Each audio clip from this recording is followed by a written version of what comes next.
தேசிய முற்போக்கு திராவிட கழக தொண்டர்களுக்கு எனது பணிவான மாலை வணக்கங்கள். சந்திரகுமார் அவர்கள் சொல்றது எனக்கு வெக்கமாக இருக்கிறது.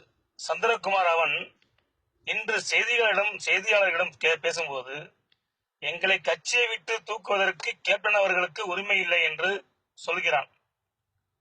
பொதுக்குழுவை கூட்ட வேண்டும் என்றும் அதுக்கு பிறகுதான் எங்களை கட்சியை விட்டு நீக்க வேண்டும் என்று சொல்கிறான். கட்சிக்கும் உனக்கும் சம்பந்தம் இல்லையடா சந்திரகுமாரே. உன்னை கட்சியில் இருந்து அடிமட்ட உறுப்பினர் பதவியிலிருந்து தூக்கியாச்சு.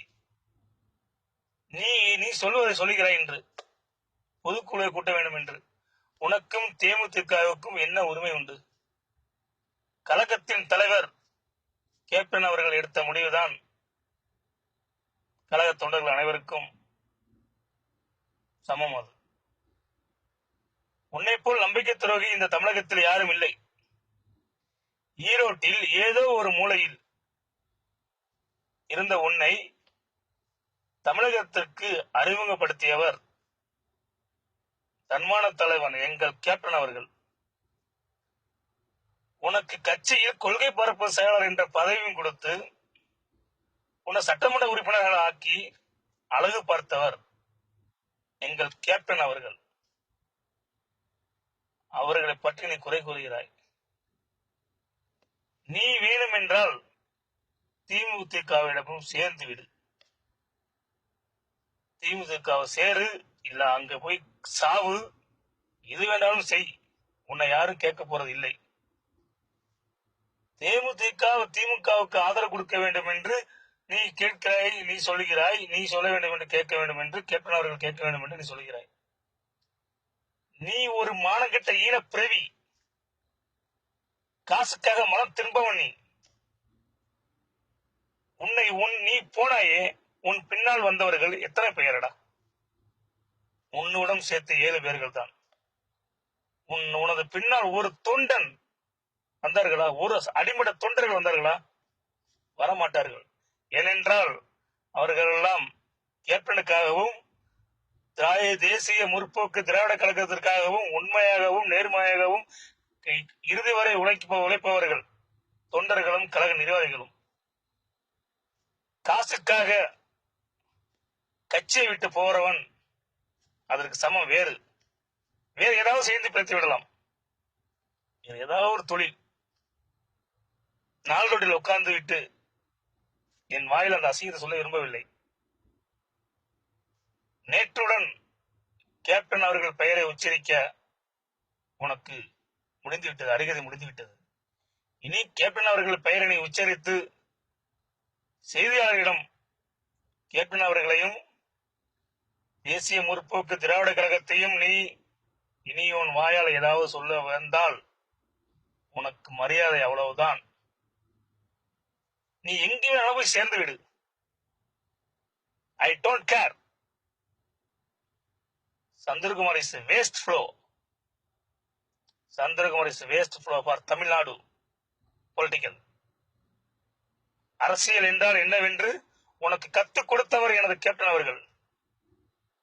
நீ அவர்களுக்கே பாடம் கற்றுக் கொடுக்கிறாயா? உன்னை போல் நம்பிக்கை துரோகி மானங்கிட்ட ஈனப்பிரிவு இந்த தமிழகத்திலேயும் இந்த அரசியல் வரலாற்றில் எவனையும் பார்த்திருக்க மாட்டார்கள். நேற்றிலிருந்து நீயும் உனது பின்னால் வந்தவர்களும் ஒரு அரசியலில் இனி அனாதை நாய்களாக திரிவீர்கள். வரும் 2016 சட்டமன்ற தேர்தலில் தேசிய முற்போக்கு திராவிட கழகமும் மக்கள் நல கூட்டணியும் வெற்றி பெற்று தமிழக முதல்வராக கேப்டன் அவர்கள் அமைவார். அப்பொழுது உனது வாழ்க்கை நிலவரம் என்னவென்று நான் பார்ப்பேன், கண்டிப்பாக பார்ப்பேன். ஞாபகம் இருக்கிறதா? 2005 கோவையில் ஒரு மாநாடு நடந்தது. அப்பொழுது நான் கூட இருந்திருந்தேன், உன் கூட இருந்தேன். நீ எப்படி கையை கட்டிவிட்டு குடிந்து கேப்டன் அவர்களிடம் வந்தவதை நான் பார்த்தேன், கண்ணால் பார்த்தவன். இன்று கேப்டன் அவர்களை நீ வந்து கேள்வி கேட்கிறாய். அந்த அளவுக்கு உனக்கு தைரியம் வந்துவிட்டது. உனது மூஞ்சில் முடித்தாலே விடியாது. நீ கட்சி விட்டு போனது நாங்கள் சந்தோஷப்படுகிறோம்.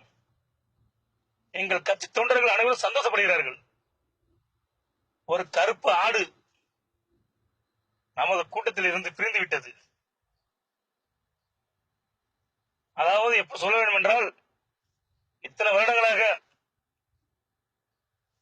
சனிப்பெயர்ச்சி நடந்து கொண்டிருந்தது தேமுதிகவிற்கு.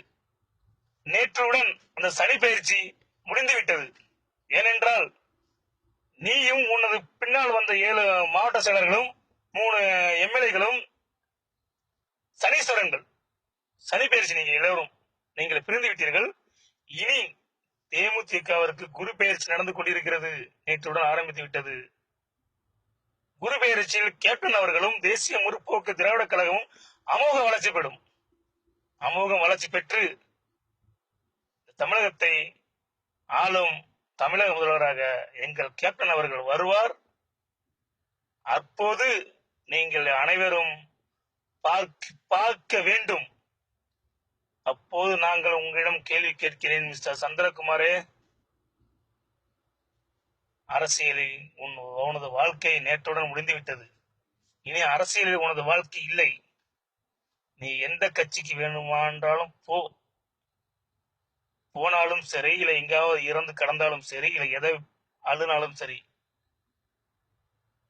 எங்களுக்கு அவசியம் இல்லை. எங்களது கழகத்தில் இருக்கும் அனைத்து தொண்டர்களும் கேப்டன் அவர்களுக்காக உயிரை கொடுக்கவும் தயாராக இருக்கிற தொண்டர்கள்.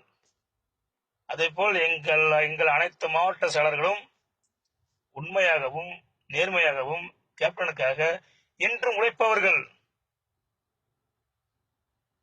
இதற்கு முன்பு போன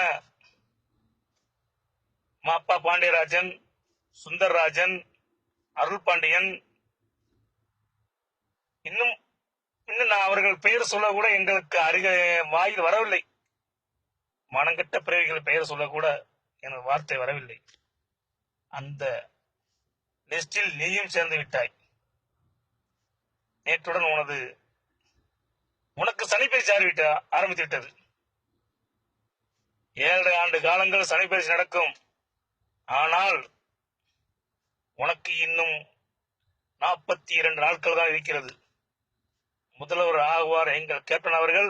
அப்போது நீ எந்த உலகத்தில் இருந்தாலும் கேப்டன் தமிழகத்தின் முதல்வராக இருக்கும் பொழுது அவரது அரசு நிதியில்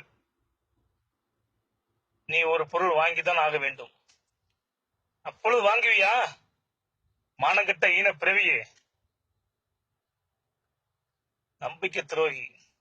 எதிரியை கூட மன்னித்து விடலாம், ஆனால் உன்னை போல் நம்பிக்கை துரோகியை மன்னிக்க கூடாது. தெய்வம் நின்று கொள்ளும், அரசன் அன்றே கொள்வான் என்று எங்களது தலைவர் அடிக்கடி சொல்லுவார். உனக்கும் தெரிந்த விஷயம்தான். என் தலைவர் கேப்டன் தெய்வம். நீ சேர்ந்திருக்கும் இடம் அரசன். அரசன் அன்றே கொன்று விடுவான். ஆனா எங்கள் தெய்வம் கேப்டன் அவர்கள் நின்று கொள்வார். நின்று கொள்வார் என்றால் கடவுள் பாதுகாக்கும். பாதுகாத்து கொண்டுதான் இத்தனை வருடங்களாக உன்னை வைத்துக் கொண்டிருந்தார். ஆனால் நீ அரசனிடம் சேர்ந்து விட்டாயே, நீ அன்றே செத்து விடுவாய். அதனாலதான் தெய்வம் நின்று கொள்ளும், அரசன் அன்றே கொள்வான். நீ அரசனிடம் சேர்ந்து விட்டாய். உனது வாழ்க்கை முடிந்து விட்டது. வணக்கம் கழகம் தோழர்களே, வணக்கம்.